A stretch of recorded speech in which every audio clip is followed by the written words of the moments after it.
নমস্কার বন্ধুরা, শিলার রান্নাঘরে তোমাদের সবাইকে স্বাগত জানাই। আশা করি তোমরা ভালো আছো, আমিও ভালো আছি। আজকে দেখো, জ্যান্ত মাছের তেল নিয়েছি। তেল দিয়ে তৈরি করব তেল চচ্চড়ি। তেল আর পটকা রয়েছে, এটা দিয়ে তৈরি করে নেব গরম ভাতের সঙ্গে।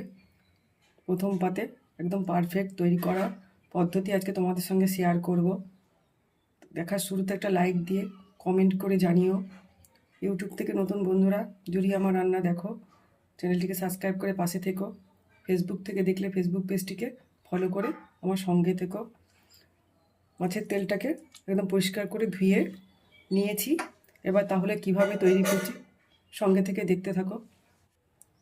মাছের তেল চচ্চড়িটা সবথেকে কীভাবে খেতে ভালো লাগে আজকে সেটাই দেখাচ্ছি। দেখো, ডুমো ডুমো করে আলু কেটে নিয়েছি, বেগুন কেটে নিয়েছি, কাঁচা লঙ্কা কুচি করে নিয়েছি, আর পেঁয়াজ কুচি করে নিয়েছি। গ্যাসটা ধরিয়ে কড়াইটা বসিয়ে দিয়েছি। এবার খুবই অল্প সর্ষের তেল দিয়ে দেব। সর্ষের তেলে এই তেল চচ্চড়িটা তৈরি করলে খেতে দুর্দান্ত লাগে গরম ভাতের সঙ্গে। দেখো, খুব অল্প সর্ষের তেল দিয়ে দিলাম। তেলটা খুব ভালো করে গরম করে নিলাম। এবার এই যে ডুমো করে রাখা আলুটা আগে দিয়ে দেব।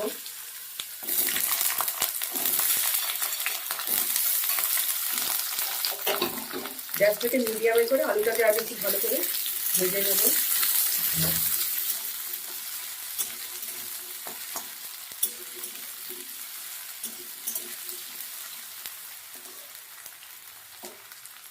পুরনো বন্ধুদের অসংখ্য অসংখ্য ধন্যবাদ যারা আমার সঙ্গে আছো। তোমাদের কাছে আমার অনুরোধ রইল, তোমরা আমার পুরো ভিডিওটা দেখে কমেন্ট করো। আমিও চেষ্টা করি সবার কাছে পুরোপুরি রেসিপি দেখে বা ভিডিও দেখে কমেন্ট করার। তাই তোমাদের কাছে অনুরোধ, তোমরা আমার পুরো ভিডিওটা দেখো।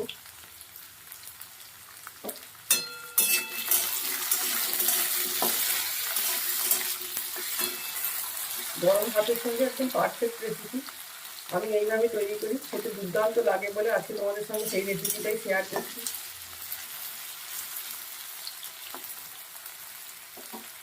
হালকা করে আলুটা ভাজা হয়ে গেছে। এবার এতে পরিমাণ মতন লবণ দিয়ে দিলাম, হলুদ দিয়ে দিলাম, দিয়ে এবার আর একটু ভেজে নেব। আলুটা শক্ত হয়, তবে আগে দিয়ে একটু আলুটাকে লাল লাল করে ভেজে নিতে হবে।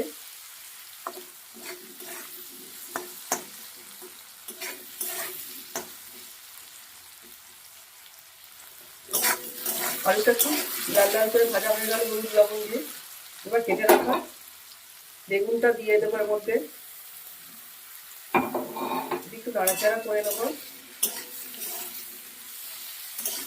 কোনো মশলার ঝামেলা ছাড়াই খুব সহজেই তৈরি করে নেওয়া যাবে তেল চচ্চড়ি মাছের। এবার একটু ঢাকনা দিয়ে দেবো। ঢাকনা দিয়ে সব কিছু একটু হালকা ভাজা ভাজা করে নেব। মাঝে একবার ঢাকনাটা খুলে উল্টে পাল্টে দেবো।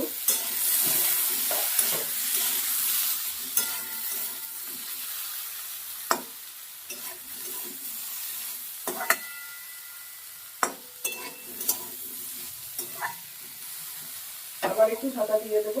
2 মিনিট আবার ভাজা ভাজা করে নেব। আগে আলু বেগুনটাকে ভালো করে নরম করে নিতে হবে। 2 মিনিট হয়ে গেছে। এবার দেখো, ঢাকনাটা খুলে নিলাম। আলু বেগুনটা হালকা লাল লাল করে ভাজা হয়ে গেছে। এবার কেটে রাখা কাঁচা লঙ্কা কুচি দিয়ে দিলাম, পেঁয়াজ কুচিটা দিয়ে দিলাম। যে যেরকম ঝাল খাবে সেরকম পরিমাপ মতন কাঁচা লঙ্কা কুচি দিয়ে নেবে। এবার আর ভালো করে নাড়াচাড়া করে নেবো, আর ঢাকনা দেবো না। গ্যাসটাকে মিডিয়ামে রাখবো যাতে পোড়া না লেগে যায়। পোড়া লেগে গেলে এই তেল চচ্চড়িটা খেতে ভালো লাগবে না।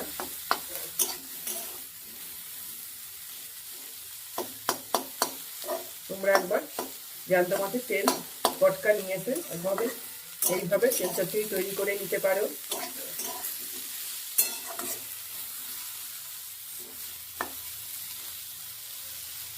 এবার আর গ্যাসটা বাড়াবো না, আর ঢাকাও দেবো না। একটু ধৈর্য ধরে খুব ভালো করে কাঁচা লঙ্কা, পেঁয়াজ, আলু, বেগুন সব কিছু আগে ভেজে নেব।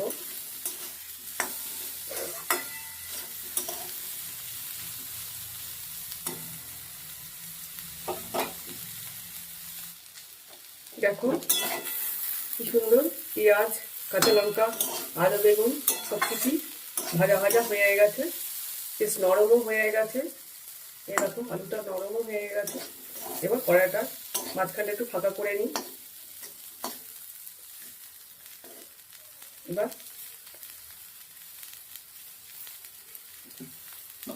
এই যে মাছের তেলটা ধুয়ে রেখেছি, এবার মাঝখানে দিয়ে দিলাম।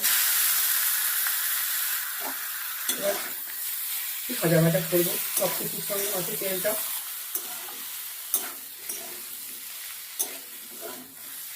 গরম ভাত দিয়ে মাছের তেল পটকা চচ্চড়ি খেতে দুর্দান্ত লাগে। এবার ধৈর্য ধরে আলু, বেগুন, পেঁয়াজ, কাঁচা লঙ্কার সঙ্গে তেলটাকে ভাজা ভাজা করে নিতে হবে। চচ্চড়ি এভাবে করলে খেতে দারুণ লাগে।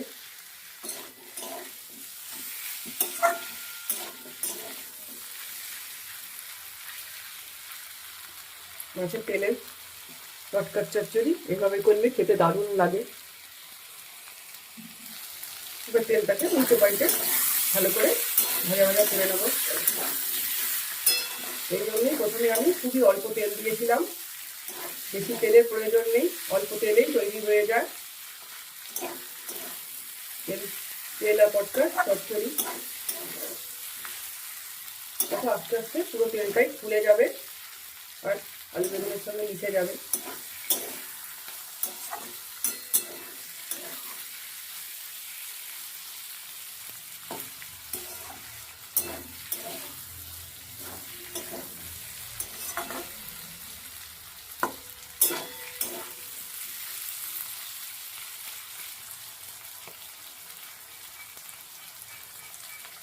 কত সুন্দর মাখো মাখো হয়ে যাচ্ছে।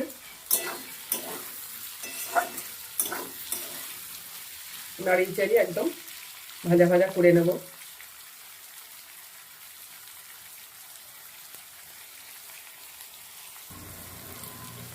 এবার গ্যাসটাকে বাড়িয়ে নেব, বাড়িয়ে নিয়ে একদম ভাজা ভাজা করে নেব।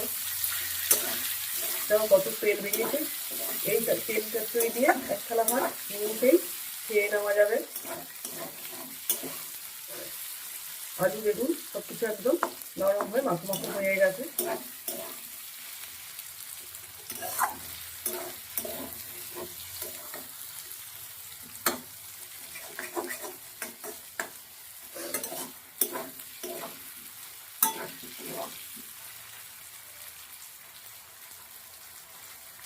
অনেকে অনেক রকম ভাবেই তৈরি করে নেয়, আমি আজকে আলু বেগুন দিয়ে তৈরি করে দেখালাম তোমাদেরকে।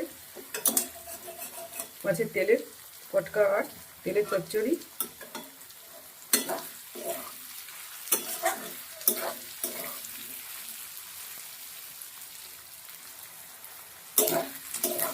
তৈরি হয়ে গেল আমার মাছের তেল পটকা চচ্চড়ি। তোমার নামিয়ে নিয়ে তোমাদেরকে দেখাই।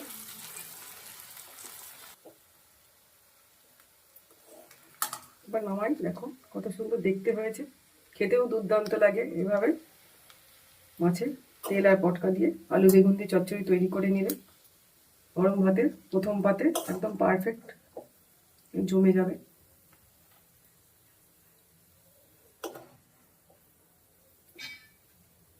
রেসিপিটা যদি তোমাদের ভালো লাগে তাহলে লাইক করো, কমেন্ট করে জানিও, শেয়ার করে বেশি বেশি করে সবার কাছে যাতে পৌঁছে যায় আমার এই ভিডিওটা।